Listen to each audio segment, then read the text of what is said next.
Hi, I'm Jack, and welcome back because this is going to be the first video in a series of Star Wars movie reviews, and I'm going to kick it all off on May the 4th Be With You Day with Star Wars Episode 4, A New Hope. It is directed by George Lucas and stars Mark Hamill, Harrison Ford, Carrie Fisher, Anthony Daniels, Kenny Baker, Peter Mayhew, James Earl Jones, David Prowse, Alec Guinness, and more. And with that said, let's start talking about this movie. Star Wars Episode 4 A New Hope follows Luke Skywalker, a young farm boy, on the desert planet of Tatooine, and he meets these two droids, C-3PO and R2-D2, and finds out of a distress signal about Princess Leia of the Rebellion, who's been held hostage and kidnapped by Darth Vader and the evil Empire. And so Luke goes on a mission and meets up with Han Solo, Chewbacca, and Obi-Wan Kenobi as they go on a mission to save her, help the Rebel Alliance, and free the galaxy. This was the first Star Wars movie I watched. I remember my dad introduced this to me when I was younger, and I remembered loving it. I have such a fond memory and nostalgia of watching this movie, and it warms my heart watching it every time I see it, no matter how old I am. I really love this movie. It is one of my all-time favorite movies. I love what George Lucas was able to do with Star Wars and how at the time they were making the movie and they didn't know if this movie was going to be a success, and how a movie like this was considered to be dangerous at the time, and how it ended up being a revolutionary piece of cinema. It ended up just breaking records. It ended up changing the entire film industry because there was just nothing else like it.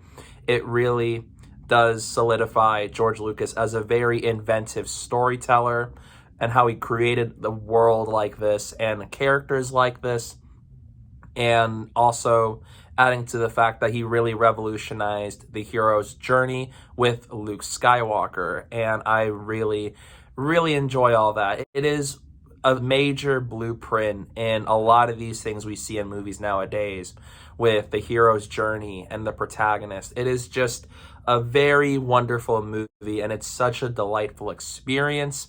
First things off, I love the opening crawl and how it kicks off movies like that. Whenever I think of movies with opening crawls, I'll always think of Star Wars. No matter which movie it is, if it's this one or any of the prequel movies or even the sequel trilogy, I love that. And I love how right off the bat, we see that the rebellion is being attacked by the Empire, and we see Darth Vader and them go on board their ship and kidnaps Princess Leia, who is this huge, important figure in the rebellion in their fight against the Empire, and how we meet C-3PO and R2-D2, two big Star Wars characters. And I love how it just opens right from the get-go with being attacked by the Empire, and Leia gives R2-D2 the plans, and then gets sent off to Tatooine. Really like that. It doesn't take so much time just to set up your main conflict. Instead, it drops you right there, and I really enjoy that. It's also a well-paced movie at only 2 hours and 4-ish minutes, I think.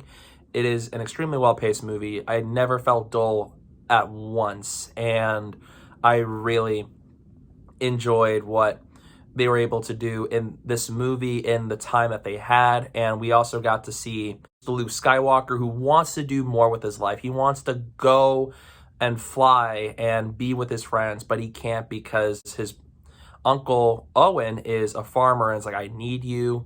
And I love how we see Luke. It's like he wants to do more in life. He wants to go do some exciting things.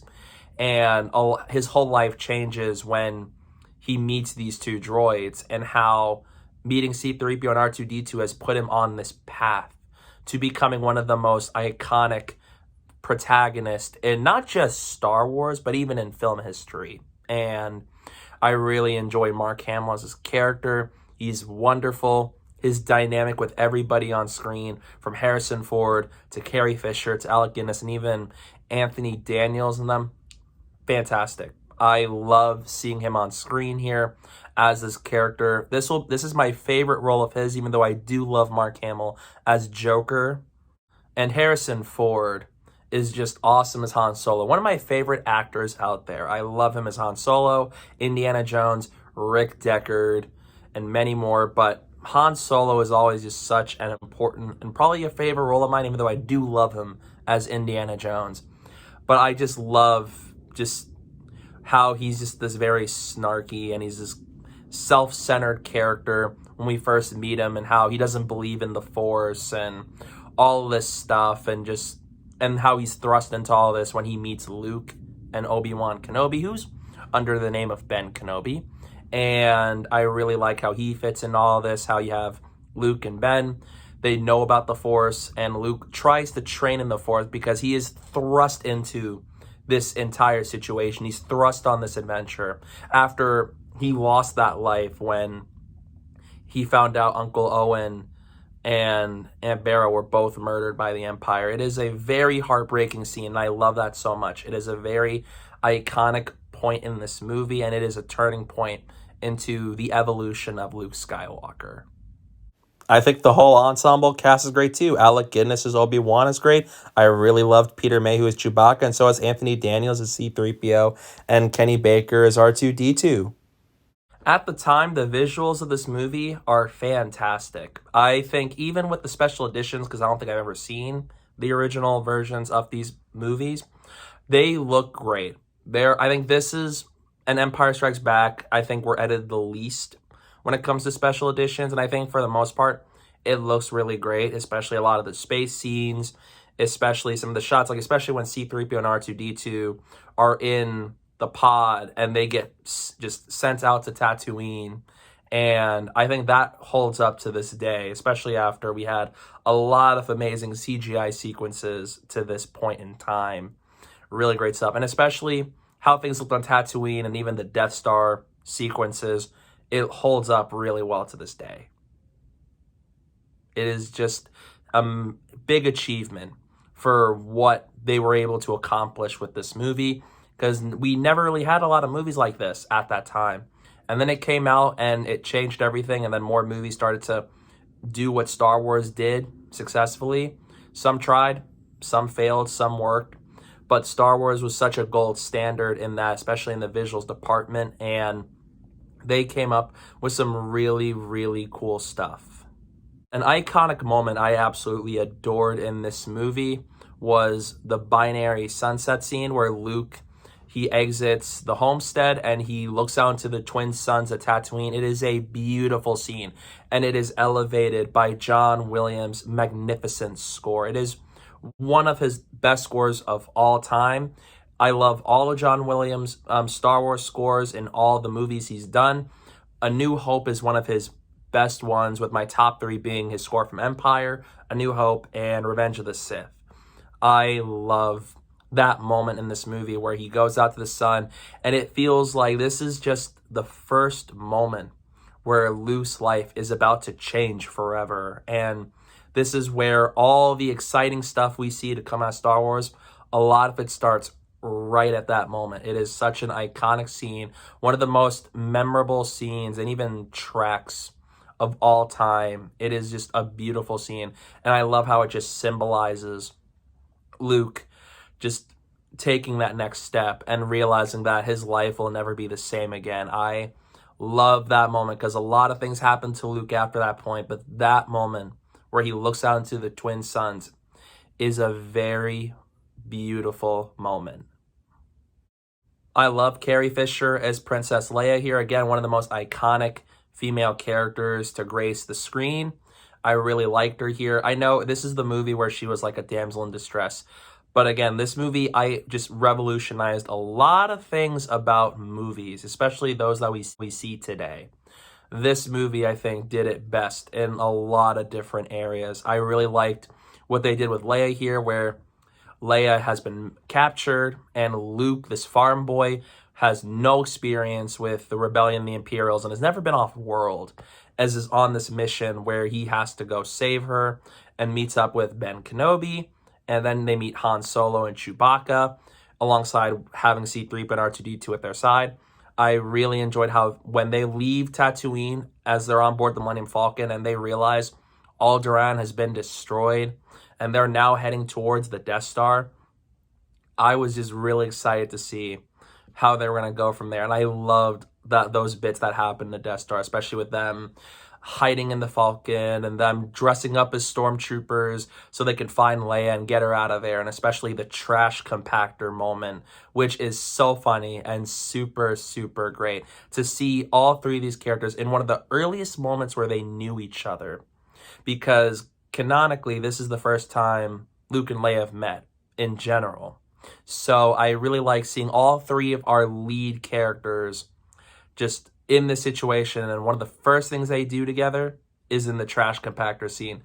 Such a great moment, and I love how C-3PO and R2-D2 play off of it, especially knowing Luke, Han, Leia are all on the verge of dying. It is such a great moment. It's very well done. It didn't feel too over the top. It didn't feel like something was missing. It felt just right with how it was executed.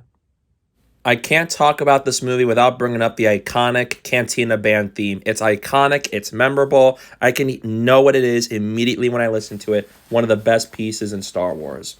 Now I got to talk about the main man himself, Darth Vader, one of the greatest villains in film history. He is a very awesome character. I love Darth Vader, and I love that we still see him nowadays in Star Wars to an extent. But here, I love how he enters this movie with just this presence and how menacing and terrifying he is, and just how dangerous he would be to our characters. And I really liked how he is the one that started all this. Like, he captured Leia and fought Obi-Wan in the Death Star, and just how he's so skilled in the Force. And now you knew some stuff about him. You knew his past in a sense. But I really liked how they handled his character here. I do love Darth Vader the most in Empire Strikes Back, and especially Return of the Jedi in a sense. But I did really like him here. We didn't get his iconic Imperial March theme just yet, but I did like what we get of him here, especially with his moments where you see, even from moments where he's force choking an Imperial officer, you already get the notion of how dangerous this man is, and how ruthless Darth Vader is, and that he is one of the most, or at the time, one of the most, and the most dangerous men in the entire galaxy. And in this movie, just in those few moments you saw, they sold you on that. And it wasn't until you get a lot more Star Wars content you see just how dangerous Darth Vader really is.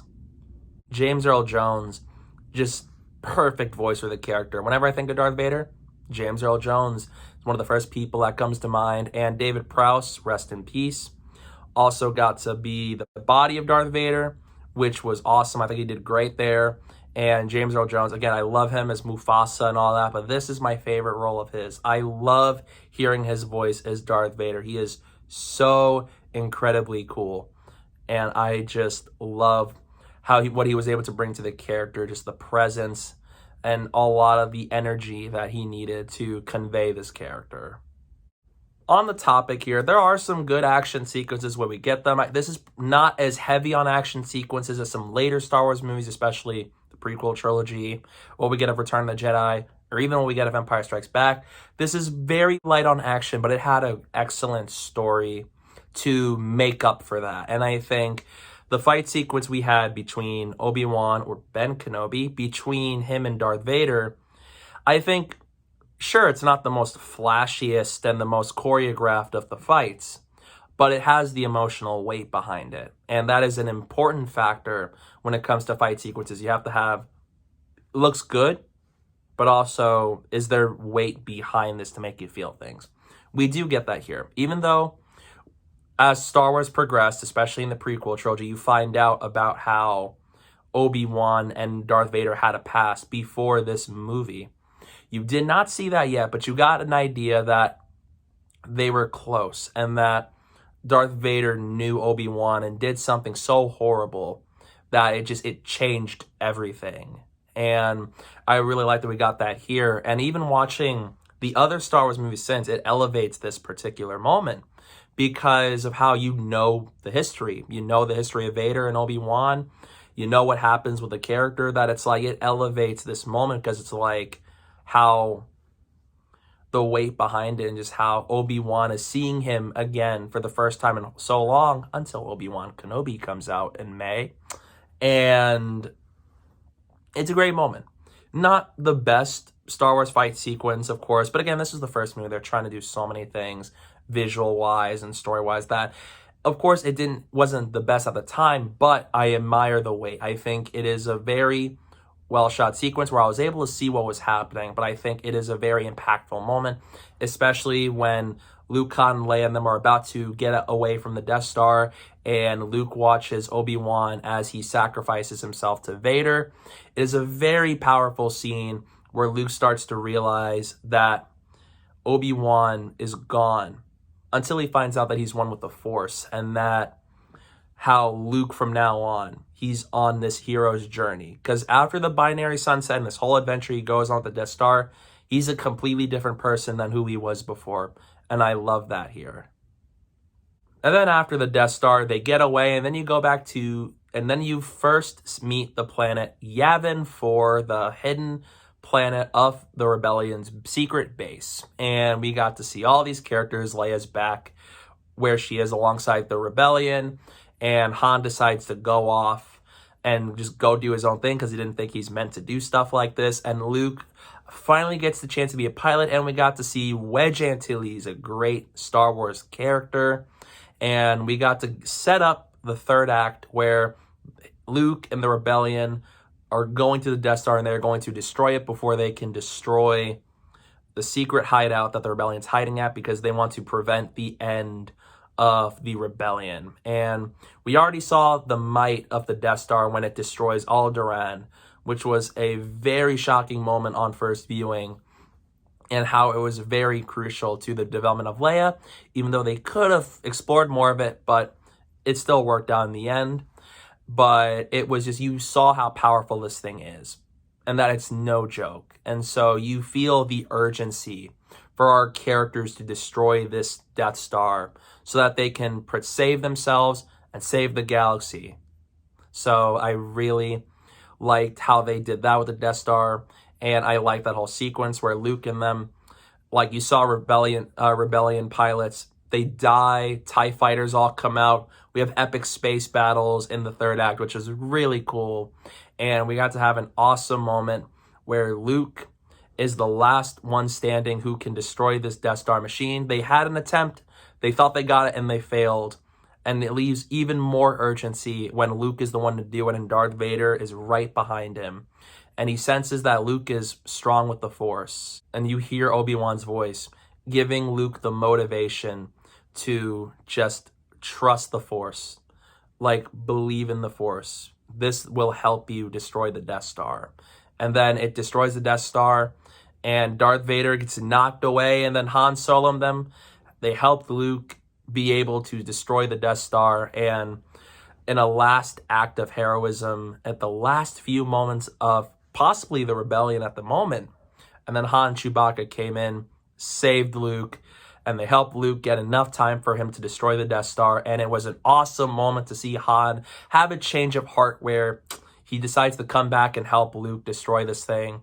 Really great moment. I'm so glad that they had Han decide to help them out, realizing how Han can't just stay away from him. So he can't just leave them there to possibly die. And then Darth Vader, his TIE fighter, gets knocked off course, and then Luke returns, and they celebrate how Luke saved the galaxy.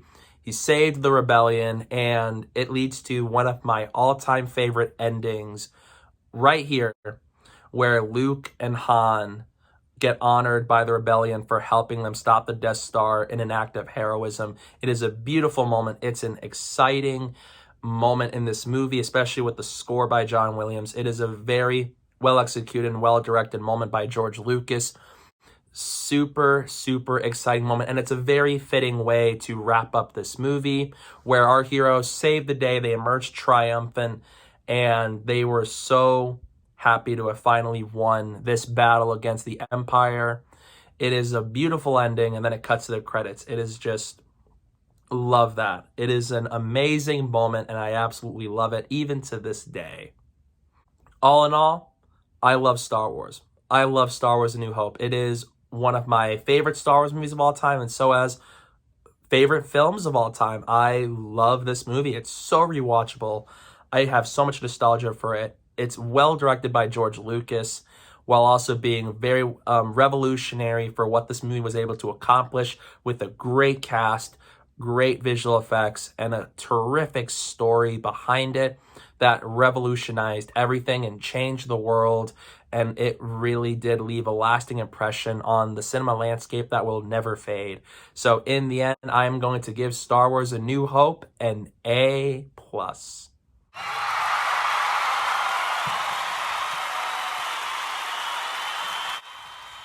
And it is most definitely a must-watch movie. This will be my first review out of my Star Wars movie reviews. I plan to do all that leading up to Obi-Wan Kenobi, which will come out later this May on Disney+.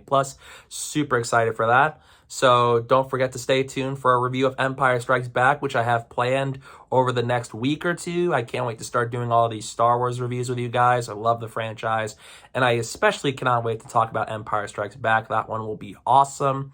And guys, thank you so much for watching. Those are my thoughts on Star Wars Episode 4, A New Hope. And don't forget, coming up next is a review for Doctor Strange in the Multiverse of Madness. So I hope you guys will stay tuned for that while you're at it. Super excited to see what Sam Raimi and co. have in store with that. And guys, thank you so much for watching. And don't forget to follow me on social media. My username is down below at the bottom of the screen and in the description below. So don't forget to do that while you're at it. And don't forget to hit that like button and subscribe button. And may the 4th be with you. That's it! We did it! We did it! Help! I think I'm melting. This is all your fault.